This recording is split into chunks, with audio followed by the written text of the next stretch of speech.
नमस्कार, मैं पंकज कुमार सिंह और आप देख रहे हैं खबरों के खिलाड़ी।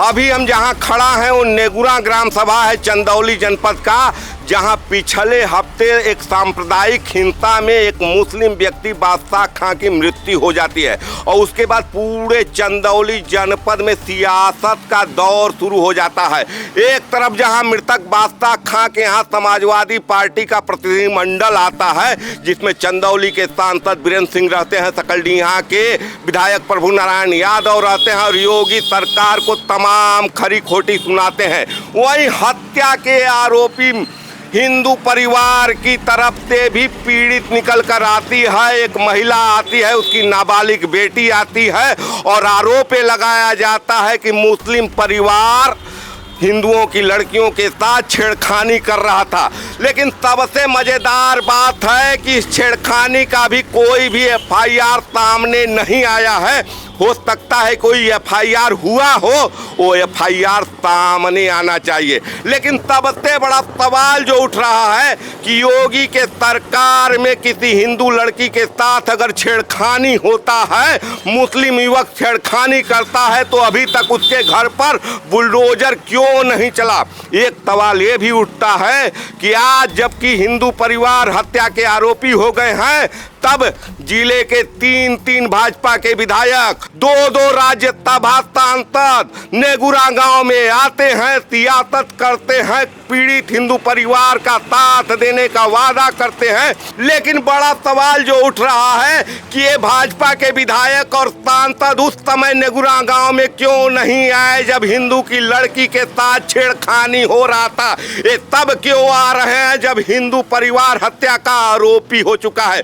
कहीं न कहीं इस पूरे नेगुरा कांड में सियासत चल रहा है, राजनीतिक रोटियां सेकी जा रही है। और इस पूरे मामले में एक गोदी चैनल का रिपोर्टर जिस ढंग से रिपोर्टिंग कर रहा है, या मैं कह लूं कि रिपोर्टिंग नहीं, पूरे मामले की जांच कर रहा है, जिस ढंग से जांच कर रहा है, मुझे लगता है कि कहीं न कहीं वो रिपोर्टर पुलिस से पहले अपनी जांच पूरी कर चार्जशीट भी फाइल कर देगा और न्यायालय में मामला जाने से पहले वो रिपोर्टर फैसला भी दे सकता है। फिलहाल देखा जाए तो नेगुरा हत्याकांड को लेकर सियासत जोरों पर है। कहीं न कहीं पूरे मामले में योगी सरकार के कानून व्यवस्था पर भी सवाल उठता हुआ दिख रहा है और भारतीय जनता पार्टी के जिले के तीन विधायकों पर भी सवाल उठ रहा है, दो राज्यसभा सांसदों पर भी सवाल उठ रहा है कि वो समय रहते नींद से क्यों नहीं जागे।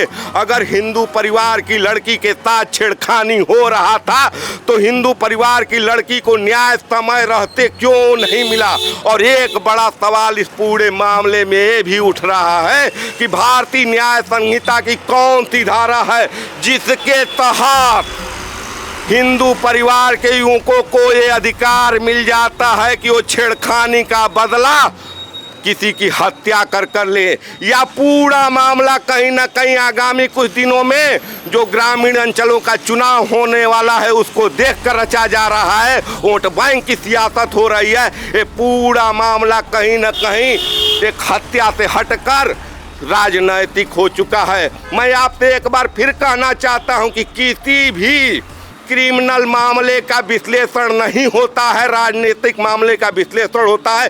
क्रिमिनल मामले में पुलिस जांच करती है, विवेचना करती है, चार्जशीट फाइल करती है, मामला न्यायालय में जाता है, फैसला न्यायालय करता है। लेकिन कहीं न कहीं इस पूरे मामले में कुछ स्वयंभू समाजसेवी और कुछ गोदी चैनल के रिपोर्टर और भारतीय जनता पार्टी के नेता जिस ढंग से सियासत कर रहे हैं, कहीं न कहीं हत्या के आरोपियों को बचाने का एक प्रयास है। और मैं एक बार फिर उत्तर प्रदेश पुलिस को बताना चाहता हूं, उनसे कहना चाहता हूं कि अगर इस मामले में मुस्लिम युवकों के द्वारा कोई छेड़खानी की गई है तो उस पर भी कार्रवाई होनी चाहिए और हिंदुओं के द्वारा जिस मुस्लिम की हत्या की गई है उस मुस्लिम परिवार को भी न्याय मिलना चाहिए।